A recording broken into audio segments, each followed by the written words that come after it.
All right, so as we mentioned earlier on, President Cyril Ramaphosa, front center of the news headlines today, breaking news, particularly with the long-awaited cabinet reshuffle that the president announced earlier on. And we mentioned now the report by SARS on the declaration of foreign funds regarding the Phala saga. So we're joined now by SACCI President, Advocate Mtho Xulu, to talk about some of these issues. A very good evening to you, Advocate Xulu. Thank you so much for speaking to us. Firstly, I want to reflect back. In 2017, US SACCI had concerns around changes to the Treasury.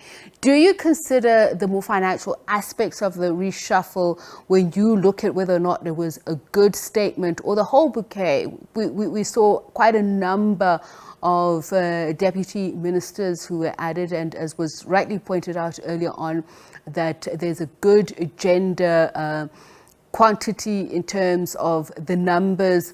What has been your reaction? Good evening, SABC. Thank you for having us. Look, I think we note the announcement by the president. We were expecting a bit more, but I guess we have to live with it now. You know, on the good side, it removes the anxiety that the country about the future of, the national government. But then what we were expecting that was going to happen was whether we will have a proper shake-up that responds to the current crisis. And I think the president lost an opportunity to respond exactly to what the country is facing around the issues of the energy problem, obviously just the employment, but also the economy and the safety and security of people and property. So I think the president, we were expecting that he was indeed going to reconfigure his government to make it more responsive. Unfortunately, he just simply filled the vacancies and moved a couple of colleagues around, which would not necessarily have an immediate impact of what we were expecting on the future of the economic situation in South Africa. As the president said, that this is not an overhaul. So do you take that to understand that he's happy with the team that he's got now, particularly those in the positions that he's left there? Because South Africa does need a stable, conducive climate for economic growth for us to be a preferred investment destination. Do these changes, some of them, augur well and the lack thereof not? Yeah, well, look, we do need an overhaul, looking at what we are facing as a country. Because if the president just believes that, we're just going to fill vacancies, in essence, he's saying that it's business as usual, and, he believes that the cabinet is structured in a way that is responsive. We know with a lot of indicators that we are in big trouble. So we were hoping that at least the president was going to give us a deeper analysis of where we are, and then be able to demonstrate that the cabinet is now structured in a way that is responsive to the crisis that is facing the nation. So an overhaul is needed because of the agency of our situation and our problems. And that's why we say it was a missed opportunity on the part of the president, to really be more decisive and more interventionist in taking the country on board and about the future of the cabinet and how it was going to respond to the country. But the South African Commerce of Chambers and Industry surely was looking at the elective Congress in December. I know there wasn't much policy talk out of it, but the fundamentals must be supported by carefully thought through political decisions to the best interest of our country. So, for instance, the Minister of Electricity, the Alliance Party, said they were shocked by this decision when they heard about it, that the president was going to announce one. But he's outlined the role, the choice thereof, and the mandate that's been outlined today. Does it reflect a nation that is taking seriously our very slippery slope in terms of growth due to load shedding? Well, we are impressed by the person of Dr. Ramaphosa as the Minister of Electricity. Our concern is just that we are overlaying the solutions, with the proposed solutions on ESCOM. I think the ministry, obviously, we've now made peace that it's going to happen, but it's going to take time for it to really become an institution because it is a new ministry. They are saying that they are going to pull powers from different parts of different pieces of legislation to give it a substance. But our worry is that we believe that there's still going to be a sense of contradiction because of the overlayer of the shareholder, the minister in energy responsible for the policy, and obviously with the disaster you're going to have COGTA. So it is a response, but we think it's going to take a lot of work. And I think the president will actually have to work very hard to convince cabinet colleagues to give Dr. Ramaphosa all the support.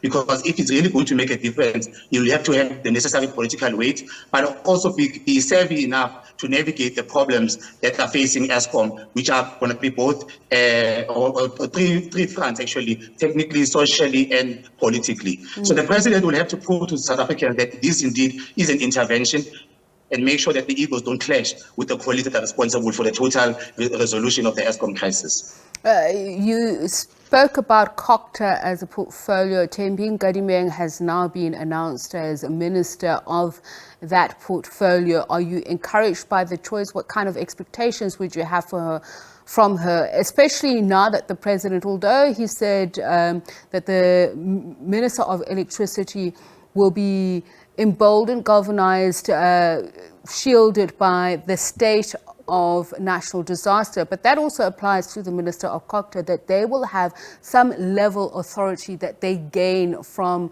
this change of policy. Yeah, so consistently, we as SACCI have always said that it's not enough just to announce personalities. You need to have done a proper analysis of the situation and then get us people who have the necessary experience and the skills to be able to at least try and succeed in their new roles. We are encouraged by the continuity that Ms. Nkadimeng brings to the department. You know that she's a local government practitioner, she was deputy minister, and I think the relationship or the ministry with Pakistan coming in as deputy, we believe it will be strengthened. A lot of our problems are lying at local government, and I think what we would like to see from her is a total overhaul of the situation at local government. We believe that the funding of local government is misaligned. We believe that the political interference discourages a lot of professionals from joining that sector. But she's very aware of those problems. We just hope that indeed some of the laws that must be, decisions that must be taken to change the prospects of municipalities is supported, especially by National Treasury and also politically by the president. But they have the experience, but they just need to implement the reforms that we all know about, because 80% of municipalities being dysfunctional. We need to see how Ms. Nkadimeng is going to be able to change that in a way that we can quickly resolve the local problems at municipalities. Just going forward, how can government, together with business and representatives of labour and civil society, bolster confidence and investment in an effort to not only calm the markets but create a sense of confidence in the leadership that we have? I say this against the backdrop that we've just spoken to opposition parties, the ATM, calling for President Cyril Ramaphosa as head. He is, of course, the head of the executive.